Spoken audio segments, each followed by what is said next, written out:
4 times 4, which is 16, and here 4 times 4, which is 16.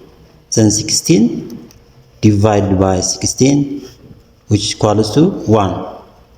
But this is not the correct answer, okay? Because according to the order of operation, first we need to do the parentheses, then exponent and multiplication and division, and finally addition and subtraction, okay? We need to follow these steps.